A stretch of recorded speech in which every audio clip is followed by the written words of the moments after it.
l'Église Axe 21. Église chrétienne de Rosemère. De PEPF renouvelé. Centre selon son cœur. L'Association des fermiers chrétiens du Canada au Québec. L'Union baptiste des églises francophones du Canada. L'Église baptiste évangélique de Sherbrooke. La Chapelle. L'Église urbaine. L'Église de Belleuil. Le Clocher. L'Église baptiste hispanique Lumière et Vérité. Église Le Phare en Belgique. La Chapelle Antique. Église La Cité Mascouche. MCA Canada Montréal. Église Le Phare à Lavaltrie. La Cité Laval. Église Le 2035. L'Église de Sentier. Église Le Phare à Sorel-Tracy. La Chapelle Gatineau en implantation. Église Oasis Rive-Sud. L'Église dans la Naudière. Axe 21. Carrefour chrétien des Mascoutins de Saint-Hyacinthe. BD 180. L'église Le Campus à Montréal. La Chapelle Mylène. Église Il y a plus. Ensemble, c'est un mouvement. Un cri de ralliement. Un engagement à s'aimer les uns les autres. Ensemble parce que nous sommes créés pour l'unité dans la diversité. Ensemble parce que le mal cherche toujours à nous séparer. Ensemble parce que Christ a tout donné pour nous réconcilier. Ensemble parce que l'Église avec un grand E, c'est avant tout la communauté. Ensemble parce que nos villes ont plus que jamais besoin de nous. Ensemble parce que la crise ne saurait nous séparer. Ensemble alors que nos réalités individuelles, nos interrogations sont plus que jamais similaires. Voire identiques. Ensemble. Encourageons-nous à revenir à l'essentiel. Nos relations. Celle avec Dieu. Puis celle avec les autres. Ensemble, prenons une pause quotidienne pour faire les choses différemment. Appeler ou aider quelqu'un de notre entourage proche ou loin. Ensemble, faisons la différence auprès des personnes les plus vulnérables. Ensemble, prions. Et brisons l'isolement. Ensemble parce que Jésus est ressuscité. Ensemble parce qu'il va tout restaurer. L'Église, c'est toi. C'est moi. C'est nous tous. Unissons-nous et célébrons ensemble. Joyeuse Pâques, tout le monde. Je suis le pasteur David Potier. On vous souhaite la bienvenue à cette célébration de Pâques ensemble. Bienvenue à toutes les églises qui se joignent à nous du Québec, mais aussi de la France, de la Suisse, de la Belgique et de la Nouvelle-Calédonie. Bienvenue à tous les gens qui nous regardent via la plateforme On est ensemble de mon ami Éric Sellerier. Éric, merci d'avoir proposé de diffuser cette célébration. Et on souhaite un bienvenue tout spécial à toutes les personnes qui n'ont pas l'habitude d'aller à l'église et qui sont avec nous aujourd'hui. On est content que vous soyez là, ce n'est pas un hasard, et on prie que Dieu se serve de ce message pour toucher votre âme. J'aimerais débuter avec une histoire. C'est l'histoire d'un homme qui est allé en vacances en Israël avec sa famille, et voulant plaire à son épouse, il a proposé d'amener avec eux la belle-mère. Et la belle-mère avait, disons, un caractère un petit peu difficile, et malheureusement, sur place, la belle-mère est décédée d'une crise cardiaque. Alors, l'homme est allé au service funéraire pour voir quelles étaient ses options, et le directeur lui a dit « Monsieur, vous pouvez payer 10 000 $ pour rapatrier le corps au Canada, ou bien vous pouvez payer seulement 1 000 $ pour l'enterrer ici, en Terre Sainte. » Et spontanément, l'homme a répondu « Je vais rapatrier le corps au Canada. » Il a dit « Monsieur, vous n'avez pas compris. Pourquoi gaspiller 10 000 $? Vous pouvez l'enterrer ici pour seulement 1 000. » Et l'homme a répondu « Monsieur, il y a 2000 ans, il y a un homme qui était mort, qui a été enterré sur cette terre ici. Et 3 jours plus tard, il est ressuscité d'entre les morts. Il n'est pas question pour moi de prendre une chance avec ça. » Bon, je vais laisser le temps à la blague de se rendre jusque dans votre salon pour la rire. Face à part, Pâques, c'est un événement important. Pâques, c'est bien plus que du chocolat, des fleurs, des bonbons ou un congé familial.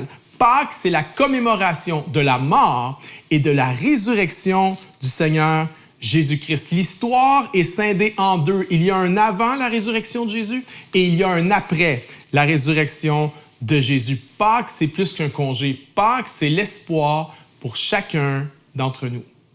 Je ne sais pas si vous avez perdu espoir en ce moment avec la crise qu'on traverse. Certains peut-être sont dans le deuil. Certains ont une condition de santé particulière. D'autres ont perdu leur travail. Si vous avez perdu espoir aujourd'hui, j'aimerais vous dire, vous êtes à la bonne place. Nous croyons que dans le message de la résurrection de Jésus, il y a l'espoir pour ceux qui en ont besoin. L'apôtre Paul dit ceci, Romains chapitre 8, « Et si l'esprit de celui qui a ressuscité Jésus d'entre les morts habite en vous, celui qui a ressuscité Christ d'entre les morts rendra aussi la vie à vos corps mortels par son esprit qui habite en vous. » Certains vont poser la question, mais comment la mort de Jésus il y a 2000 ans peut avoir un impact dans ma vie aujourd'hui? La réponse, la résurrection. La résurrection de Jésus transcende le temps et les époques. Et la résurrection de Jésus peut avoir un impact pour nous dans nos vies. C'est ce que dit l'apôtre Paul ici. Lorsque Jésus était placé sur la croix, toutes les souffrances, toutes nos peines, tout le poids de tous nos péchés, le poids de l'enfer, le poids de la mort était sur lui. Et ce poids n'a pas pu l'empêcher de se relever d'entre les morts. Ça, c'est la puissance qui a ressuscité Christ des morts. Et Paul nous dit dans Romains 8, cette puissance est disponible pour nous aujourd'hui. Je ne sais pas de quelle puissance tu as besoin. Peut-être tu as besoin de puissance pour te délivrer de ton anxiété ou besoin de puissance pour te guérir de ta dépression ou pour te libérer de ta dépendance. La puissance de la résurrection est active encore ici aujourd'hui. Et dans Luc chapitre 15, Jésus nous raconte une histoire pour illustrer comment la puissance de sa résurrection peut se manifester dans la vie d'un être humain. C'est une parabole qu'on appelle la parabole du Fils prodigue. Et en fait, c'est plus un groupe de 3 paraboles qui, ensemble, n'en forment qu'une seule. La première histoire, c'est celle d'une brebis perdue et d'un berger qui parcourt le désert pour la retrouver. La deuxième, c'est l'histoire d'une femme qui a perdu une pièce de monnaie et elle cherche dans toute sa maison pour la retrouver. Et la troisième histoire, c'est à propos d'un fils qui est perdu. Jésus raconte cette histoire d'un homme qui avait 2 fils. Et le plus jeune, un jour, vient vers son père et lui demande sa part d'héritage. Dans notre culture aujourd'hui, si un de vos enfants venait vous demander l'héritage alors que vous n'êtes pas décédé, c'est une grave offense. Mais à cette époque-là, c'est une offense extrême. C'est comme si ce jeune disait à son père, « Je veux que tu meurs. J'en veux plus de toi. Je veux plus de ta maison. Je veux juste ton argent. » On peut être certain qu'à ce moment-là, Jésus a captivé l'attention de son auditoire. Les collecteurs de taxes qui entendaient son message ont dit « Wow, le jeune a du front. Nous, on est voleurs. » Mais on n'aurait jamais demandé ça à notre Père. Les pharisiens et religieux qui écoutaient le speech de Jésus se sont probablement dit « Quel fils indigne! J'espère que le Père va le gifler en public devant tout le monde pour lui donner une bonne correction. » Mais à la grande surprise de son auditoire, Jésus explique que le Père répond à la demande de son Fils. Il liquide ses biens et il lui donne sa part d'héritage. Et le Fils prend l'argent et il s'en va vivre dans un pays lointain.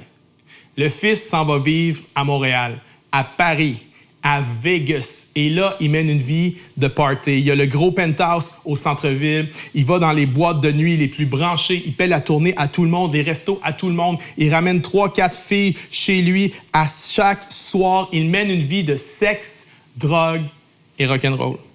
Et, à un moment, il perd tout. Il dilapide tout.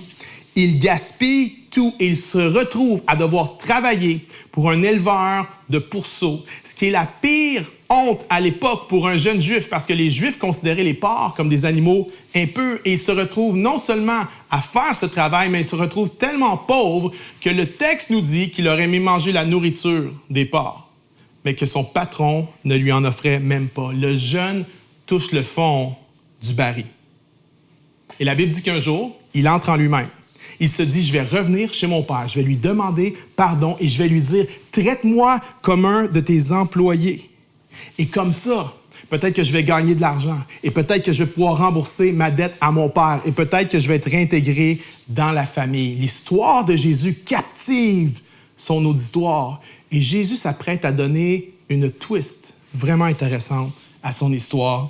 Luc chapitre 15, verset 20. Regardez comment l'histoire se poursuit. Le jeune homme se leva et il alla vers son père.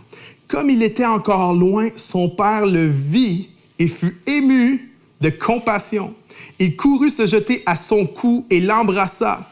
Le fils lui dit, « Mon père, j'ai péché contre le ciel et contre toi. Je ne suis plus digne d'être appelé ton fils. » Mais le père dit à ses serviteurs, « Apportez vite la plus belle robe et l'en revêtez. Mettez-lui un anneau au doigt et des souliers aux pieds. Amenez le veau gras et tuez-le. Mangeons et réjouissons-nous, car mon fils que voici était mort et il est revenu à la vie. Il était perdu et il est retrouvé et ils commencèrent à se réjouir. » Quelle histoire! Quelle histoire! Cette histoire a inspiré certains des plus grands auteurs comme Dostoïevski et Shakespeare. Cette histoire a inspiré certains des plus grands peintres comme Rembrandt. Cette histoire a été appelée l'Évangile dans l'Évangile parce que cette histoire est une illustration de la puissance de la résurrection de Jésus-Christ dans la vie d'un être humain. Le texte nous dit que lorsque son père a vu son fils au loin, il a couru vers lui. Les auditeurs de Jésus ont dû dire « Courir? Un homme ne court pas. » À cette époque, c'était indécent pour un homme de courir. Les femmes courent, les enfants courent, mais les hommes ne courent pas. Pourtant, ce père-là, il court.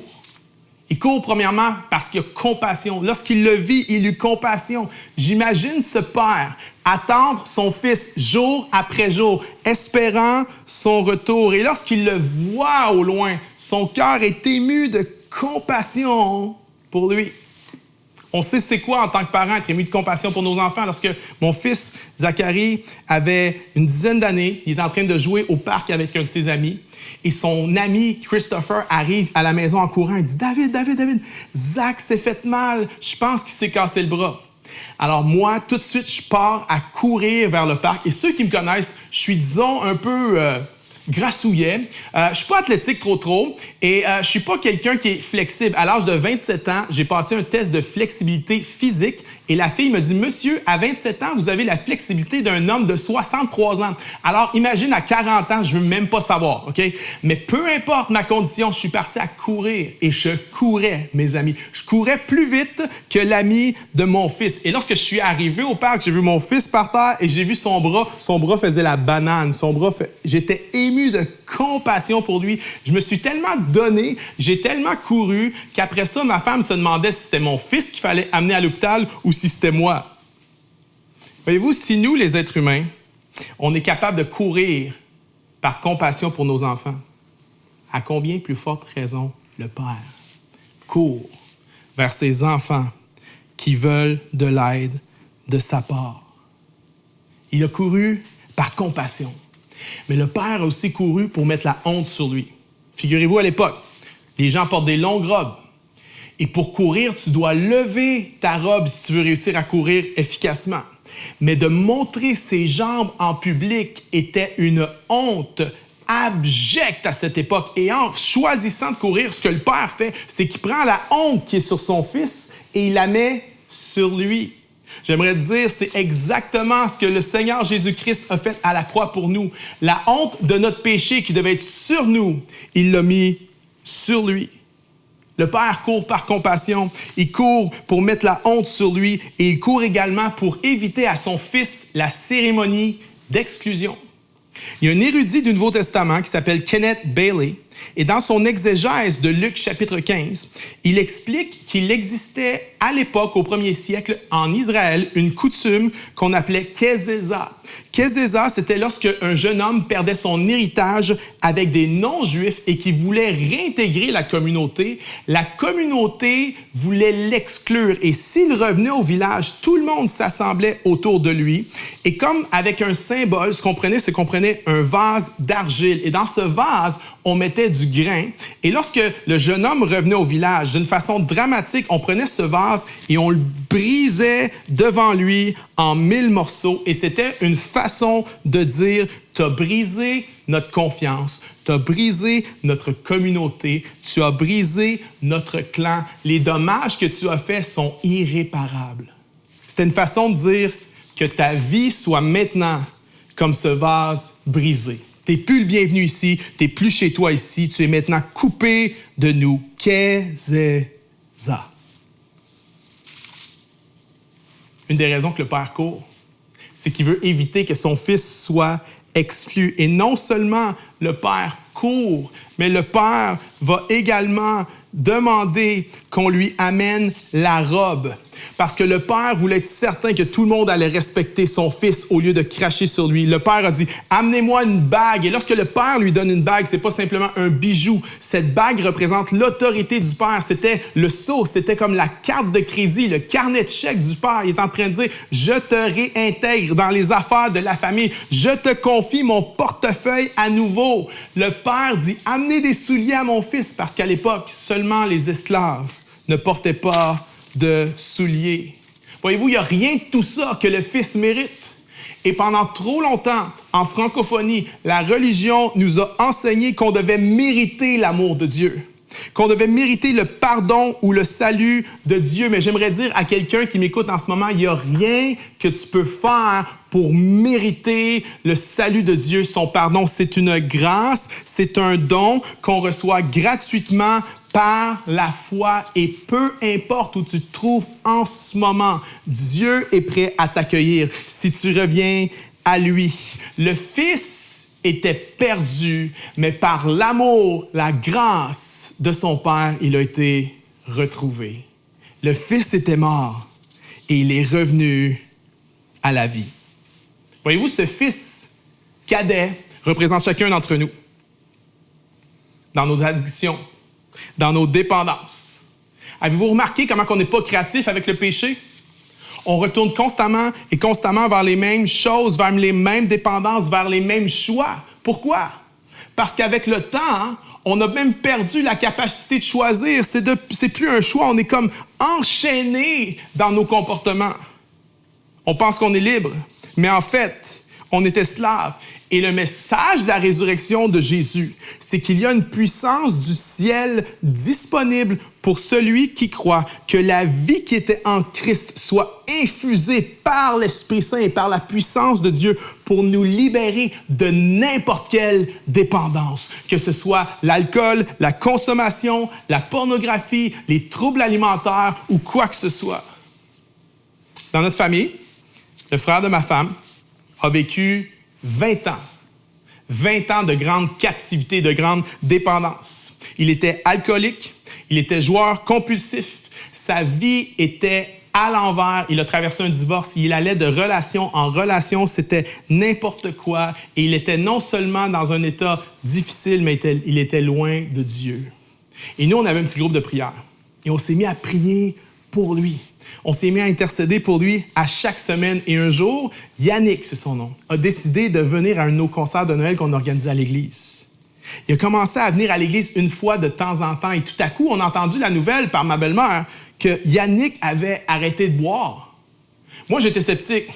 En 20 ans, on l'avait entendu souvent, Yannick a arrêté de boire. Mais 1 mois passé, et 2, et 3 mois. Après 3 mois, je me suis dit, oh, il se passe vraiment quelque chose. Après quelques mois de sobriété, son patron l'a fait venir dans son bureau, il l'a assis sur la chaise, puis il lui dit, Yannick, tu vas me dire, qu'est-ce qui t'est arrivé? Et Yannick a commencé à parler de ce que la puissance de la résurrection de Jésus est en train de faire dans sa vie. Yannick avait un grand potentiel, mais toute sa vie, ses dépendances avaient dilapidé son potentiel. Mais alors qu'il a laissé la résurrection de Jésus prendre vie en lui, il a eu une promotion, une 2e et une 3e. Et maintenant, ça fait 5 ans qu'il est sobre. Il a rencontré la femme de sa vie et ils vont bientôt se marier. Je vous parle de la puissance de la résurrection de Jésus-Christ dans la vie des êtres humains. Il y avait un premier fils qui était loin de son père, mais il y a un deuxième fils dans l'histoire. À partir du verset 25, ça nous dit que lorsque le père a décidé de faire une célébration pour son fils qui était de retour à la maison, le fils aîné, lui, est rentré des champs et il a entendu la musique et les danses. Et il a demandé à un des serviteurs, « Mais qu'est-ce qui se passe chez nous? » Et le serviteur a répondu, « Ton jeune frère est revenu à la maison et ton père a décidé de faire un party. » Et le frère aîné s'est fâché. Il dit, « Mais pourquoi? Pourquoi on fait ça? » Il a refusé de rentrer à la fête et son père est sorti. Il est venu le voir, il dit, « Mon fils, pourquoi tu viens pas te réjouir avec nous? » Et le fils en colère a dit, « Moi, j'ai été fidèle à toi pendant toutes ces années-là et mon frère qui a gaspillé ton argent revient à la maison et tu fais une fête pour lui. Je refuse d'entrer. » Voyez-vous, le deuxième fils représente le bon gars. Le gars qui a toujours fait la bonne chose. Il a toujours bien géré son argent. Il a toujours bien réussi à l'école. Il n'a jamais fait de trouble à ses parents ou à ses professeurs. Le deuxième fils représente quelqu'un que tout le monde voit comme une bonne personne. Et le deuxième fils représente quelqu'un qui se voit lui-même comme une bonne personne. Mais le deuxième fils avait juste un problème. Lui aussi, il était perdu. Le fils cadet était perdu loin de la maison de son père.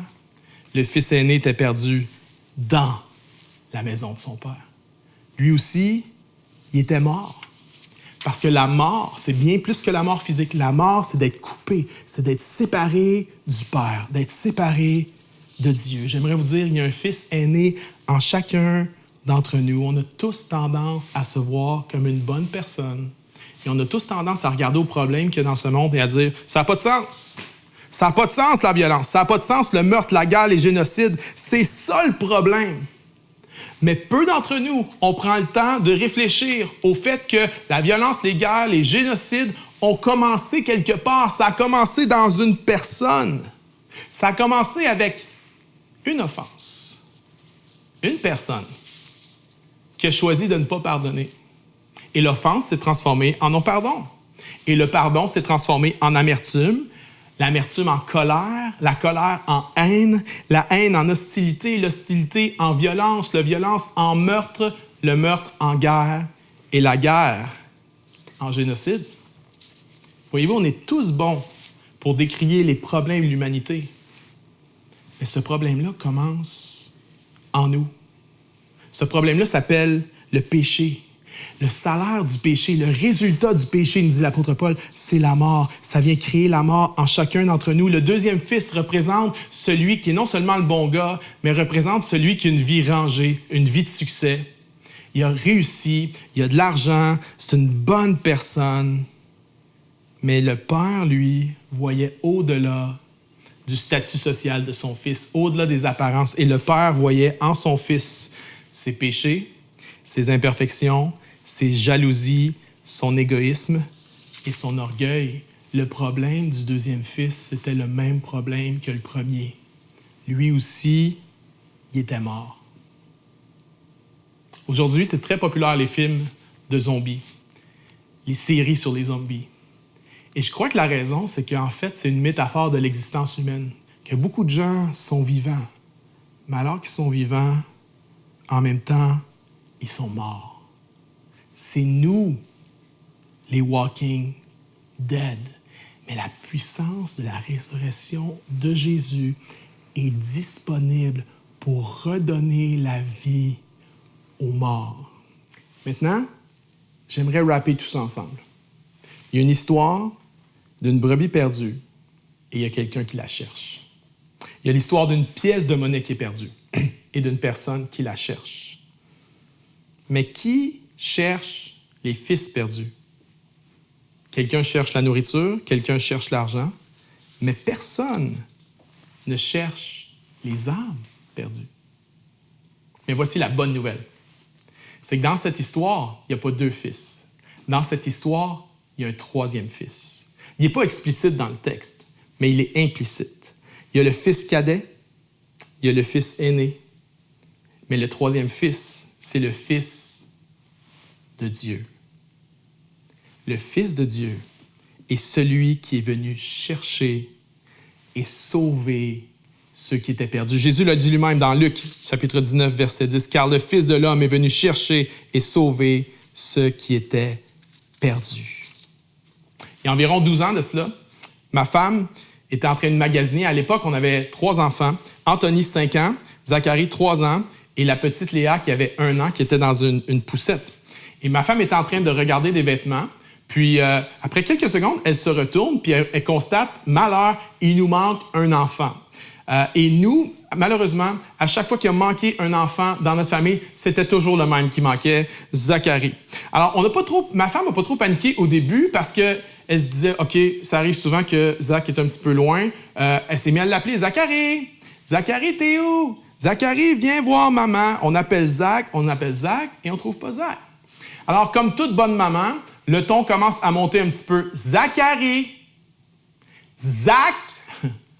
Zacharie Potier, viens voir maman tout de suite.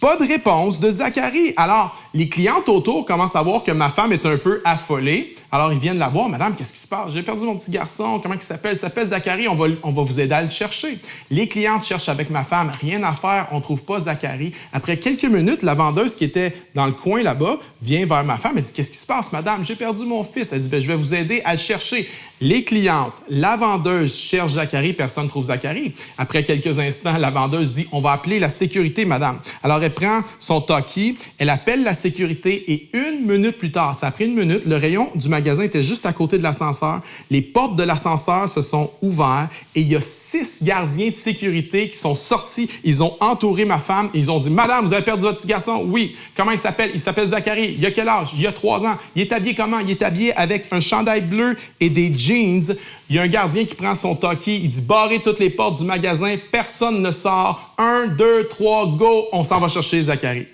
La première porte qu'il y avait pas loin des gardiens de sécurité, c'était les toilettes des hommes. Alors, le gardien de sécurité s'est dirigé vers les toilettes et il y a un homme qui sortait des toilettes en même temps et l'homme s'est fait questionner sur un ton un peu brutal. « Monsieur, y a-t-il un petit garçon dans les toilettes? » Et l'homme a dit « J'ai rien fait, il n'y a pas de petit garçon, pauvre monsieur. » Il n'y avait rien dans les toilettes. Zacharie n'était pas là. On cherche Zacharie partout. On ne le trouve pas.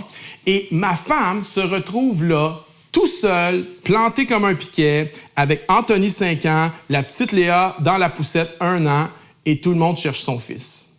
Ceux qui connaissent ma femme savent très bien que ma femme n'allait pas rester plantée là à attendre. Ma femme regarde mon fils Anthony, elle dit « Anthony, tu me colles aux fesses, tu pousses ta sœur, on s'en va chercher ton frère. » Et ma femme se met à marcher à un pas hyper rapide et le petit Anthony, 5 ans, essaye de suivre ma femme en arrière avec la poussette comme ça, il pousse tout croche. Puis à un moment donné, il y a comme une espèce de panique, d'angoisse qui se saisit d'Anthony, 5 ans, puis il se met à crier « On a perdu mon frère! »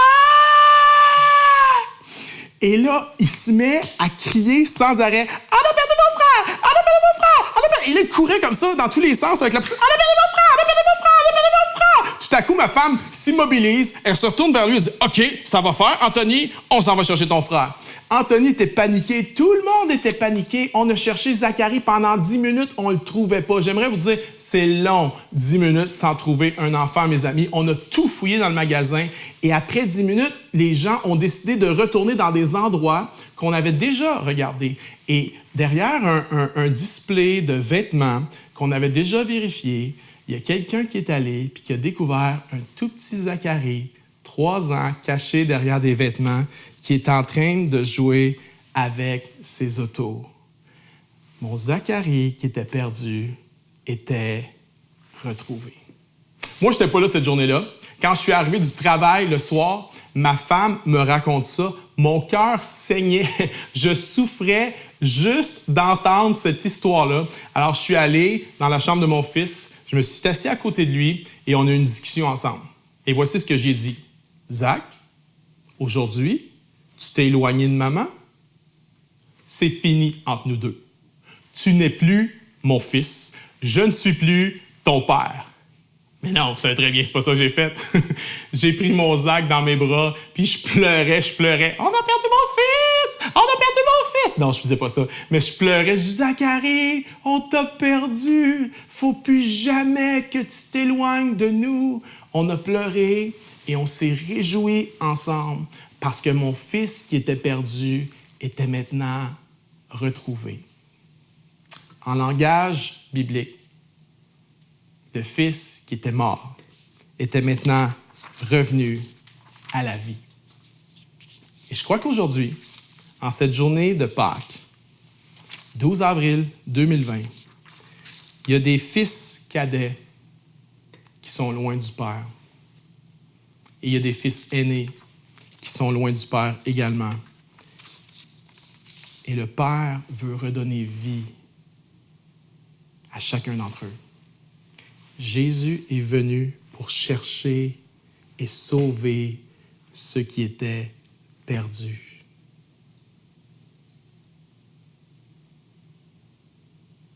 As-tu besoin d'une nouvelle vie? As-tu besoin de la vie? Est-ce que tu veux vivre? Quelque chose en toi qui veut vivre. Et Dieu veut te donner sa vie. Dieu veut te donner la vie qui est en Jésus. Mais pour recevoir la vie de Dieu, il faut qu'on lui donne notre vie. Et quand tu y penses, c'est simple parce qu'on ne peut pas avoir 2 vies. Personne ne peut avoir 2 vies. On peut juste en avoir une. Soit c'est celle qu'on choisit, soit c'est celle que Dieu nous donne. Aujourd'hui, qui que vous soyez, c'est le moment de revenir à Dieu. C'est le moment de revenir à Jésus. Ça commence par une prière toute simple qui dit « Jésus, je te donne ma vie. Jésus, je te donne ma vie. » Il y a beaucoup plus qui doit être dit, mais ça, c'est le point de départ. Jésus, je te donne ma vie. Aujourd'hui, je cesse de résister et je m'abandonne à Dieu. Où que vous soyez, peu importe ce que vous traversez en ce moment, si vous faites cette prière, si vous ouvrez votre cœur à Jésus, le Saint-Esprit va venir habiter en vous et vous allez pouvoir expérimenter dans la vie d'aujourd'hui, à chaque jour, la puissance de la résurrection de Jésus-Christ. Et vous ne serez plus jamais le même. Je veux prier pour vous. Père Céleste, je te prie pour chacun d'entre nous, les fils cadets qui se sont éloignés de toi, les fils rebelles, mais je te prie également pour les fils aînés, les fils qui sont des bonnes personnes, mais que souvent on ne voit pas notre besoin de toi. Je te prie que tous les fils et toutes les filles, au son de ma voix en ce moment, puissent se tourner vers toi et revenir à toi et expérimenter la puissance de ta résurrection. C'est dans le nom de Jésus-Christ que j'ai prié. Amen. Amen. Peut-être que tu as été interpellé par ce message. Je veux t'inviter à nous écrire à l'adresse courriel qui apparaît sur l'écran en ce moment. Et nous, on va entrer en contact avec toi.